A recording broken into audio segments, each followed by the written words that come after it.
Covering the weather beat here in windy Palm Beach. Actually, we're here to interview the former president and now the Republican frontrunner, Donald Trump.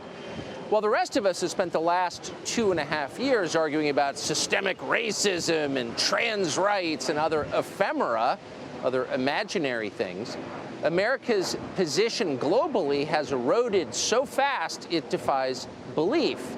But Donald Trump has noticed things have really changed since he left office. And that's the topic of this next part of the conversation. Here it is. You said at the time when you were president that going to war with Russia, either hot war or cold war, would drive Russia into an alliance with China. I did. And that would displace us as the most powerful nation. I did. But we have a bigger problem. The bigger problem is the weaponry. The weaponry today is so powerful. This isn't like Second World War where we have army tanks running around shooting each other. This is weapons the likes of which the world has never seen before. They have them and we have them. And China has them less, but within 5 years, China will have equal to us. China, I'm talking about nuclear. China has the beginnings of a very big, very powerful nuclear. They're short 5 years. They had started much later. Russia and us are comparable. Massive power, massive. And that's one of the things. More than people understand, do you More think? than people understand, yeah. Yeah, more. Were you surprised? They don't understand the power. If you look at Hiroshima, as some people call it, if you look at Nagasaki, you look at those two events took place many, many years ago, and multiply that power times 500. That's what you're talking about. Where it actually melted the granite. You know, granite is unmeltable by blowtorches. Yes.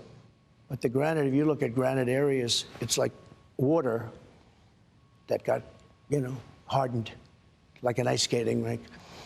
It melted the granite.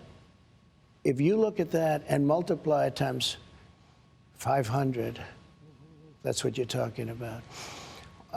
When I listen to people talking about global warming, that the ocean will rise in the next 300 years by 1/8 of an inch, and they talk about this is our problem. Our big problem is nuclear warming, and nobody even talks about it.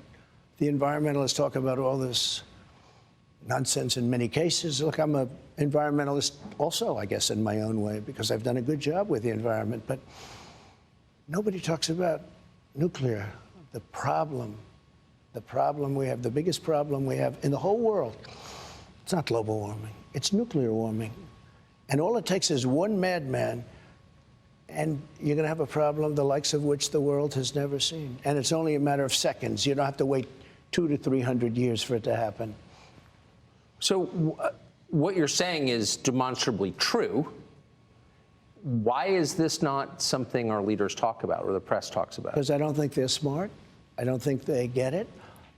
Putin got it. I would talk to him about it all the time. I never mentioned the word nuclear. You never heard me mention the word. You know, my uncle was a professor, a great professor at MIT for a long time. I think he has the longest, Dr. John Trump. And he would talk about a lot of different things, and it was very interesting to me. For years, I talked to him. Passed away. He's a great, great gentleman.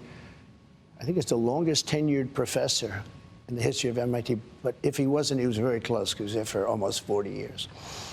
And we talk about things, and he said, someday they'll have a suitcase, and in that suitcase, it'll be nuclear, and you'll blow up New York City out of a suitcase. And I said, no, Uncle John, that can't possibly. He's right. The power is so incredible. You can fire up a submarine and run it for years on essentially a tablet. Run it for years. So when we talk about war, and when I watch all of the people talking about Ukraine and how's Ukraine doing, blah, blah, blah, Russia's sitting back. First of all, Ukraine's being obliterated. Yes. Okay, let's not even talk nuclear. But let's say it wasn't. Let's say they were doing better than anticipated. If he decided to use his second form of destruction, which is nuclear, that's the end of that. You understand? And I know where you are in Ukraine, so I mean, you understand it better than most. Most people don't. Most people don't even talk about it. They don't talk about the fact that he has equal to the United States in nuclear capability and destruction. And so I watch all of this happening, and it's so sad. But can I just ask, though, the Biden people know the power of nuclear weapons. They now control our arsenal. They don't seem worried about this. That's because they don't understand life. They don't understand whatever it is that you have to understand. You know, it's very interesting. At the very beginning, Biden was very afraid of nuclear because I watched him and he was, oh, they have nuclear weapons. Oh, which was exactly the wrong signal to send. You don't do that. But if you go back and check your files, you'll see Biden early on saying, oh, well, we can't do this. They have nuclear weapons. Well, you don't want to, you don't want to act that way. Yeah. But he was very afraid of nuclear. I said, you got to be a little bit cooler than that. But what happened is now that nobody talks about it. But every day Putin mentions it, and every day other people mention it. And now all of a sudden, if you look, other countries are talking about getting it. This was something you don't mention. I call it the N-word. You have two N-words. You don't mention either one of them. The nuclear word you don't mention because the power is so destructive. I met with professors at MIT, and I was preparing for a debate. I wouldn't say it was a long preparation, but I did want to talk about nuclear because I consider it to be the single greatest threat the world has, far greater than global warming, like not even a contest. And I had these people come down that were very smart, very expert, and I said, so when we start talking about nuclear in a debate, how would you handle it? And they looked at me, one in particular, and said, sir, you can't talk about it. You cannot talk about it. I said, what does that mean? He said, it is so massive, it is so destructive that you cannot talk about it. I understood exactly what he meant. And we stayed away from it for the most part. But now Putin's mentioning it all the time. We don't mention it, but Putin's always mentioning it. You've heard him say it. We are a nuclear power. He said not so long ago, I said, that's the first time I've heard a major country. You do hear it talked about, and I did a good job. I did a great job with North Korea. Kim Jong-un, you went with me on a trip. You insulted him, which didn't make my life too easy, but that's okay. But you were there, one of the few. And it was an amazing, it had to be one of the most incredible experiences for you. For sure. But it was amazing. We had thousands of reporters. They weren't treated particularly nicely either, by the way, but I got along great with him. And because of that, it started rough, remember, with, Rocket Man, Little Rocket Man. And he said, I have a button on my desk, a red button. I said, I have a red button on my desk, too. Mine's bigger and mine works. Yours doesn't. And this went on for a couple of months. And then all of a sudden, the logjam was broken, and he wanted to meet. And we did meet. And we get along great. To this day, we get along great.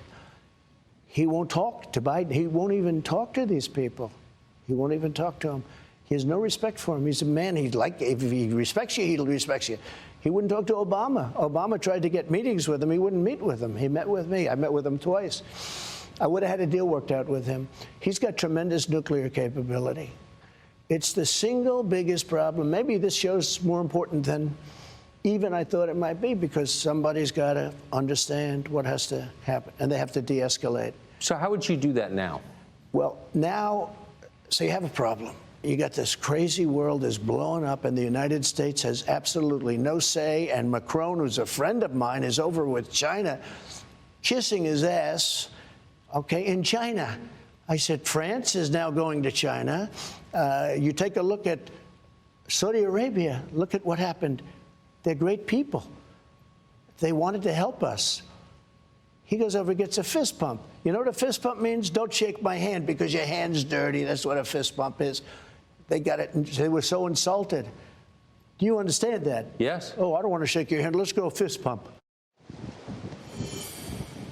Subscribe to the Fox News YouTube channel to catch our nightly opens, stories that are changing the world and changing your life. From Tucker Carlson tonight.